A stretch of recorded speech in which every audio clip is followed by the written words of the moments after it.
Finalmente l'Agragas si è iscritta, cosa che non è successo invece per un'altra grande squadra storica come il Messina che ha disputato in Serie A. Ma a parte questo, una sintesi di ciò che sono stati i vostri sforzi per arrivare a 3 minuti dalla fine per depositare tutte le carte affinché la squadra potesse andare avanti. Intanto voglio dire pubblicamente che mi dispiace veramente per gli amici di Messina, per quello che è successo, per una fine ingloriosa di una società che ha avuto un glorioso passato anche in Serie A. Questo mi dispiace personalmente e a nome di tutta la società appunto mi rivolgo ai tifosi del Messina appunto dicendogli che purtroppo il calcio è anche questo, devono ricominciare questo calvario delle categorie inferiori e quindi mi auguro di ritrovarceli ancora una volta nelle categorie del calcio che conta. Per quanto riguarda la nostra situazione abbiamo rischiato veramente di non arrivare a questo prestigioso traguardo di presentare il ricorso in tempo, perché abbiamo avuto delle vicissitudini interne, prima legate al reperimento delle somme e successivamente agli adempimenti burocratici che si sono protratti per le lunghe proprio nella giornata di ieri.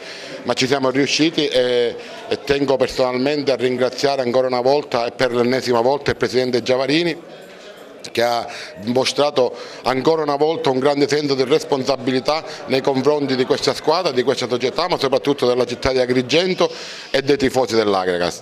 Ha voluto per l'ultima volta mettere il suo contributo che è stato determinante per la presentazione del ricorso e ancora una volta insieme a me abbiamo salvato questo titolo, questa squadra e questa società. Io con la sottoscrizione della polizza fideiussoria a garanzia appunto che ci chiedeva la Lega e il Presidente Giavarini versando il contributo del PA che era quello determinante per poter iscrivere la squadra.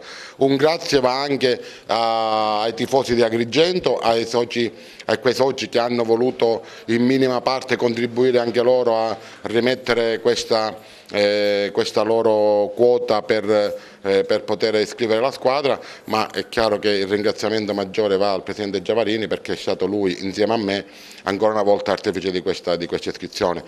È una cosa positiva che è successa in questi giorni e a cui voglio fare un grande ringraziamento è il coinvolgimento dei tifosi. Hanno capito che c'era bisogno di non tanto un discorso economico, ma è stato veramente un segnale importante che la città di Agrigento ha voluto dare a questa società e di questo ne è consapevole anche il Presidente Giavarini, il quale li ringrazia anche per quello che hanno fatto.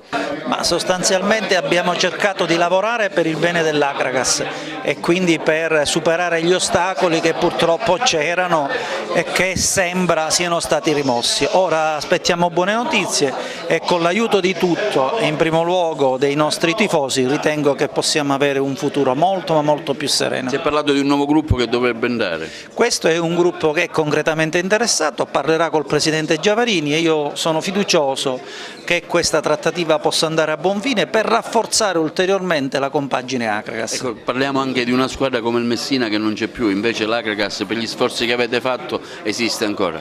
Assolutamente, questo ci amareggia da siciliani e viene meno un derby, una squadra prestigiosa, però nello stesso tempo rafforza quello che abbiamo fatto noi. Noi siamo stati stoici, noi siamo stati grandiosi, grazie ai tifosi e grazie ad Agrigento. Grazie.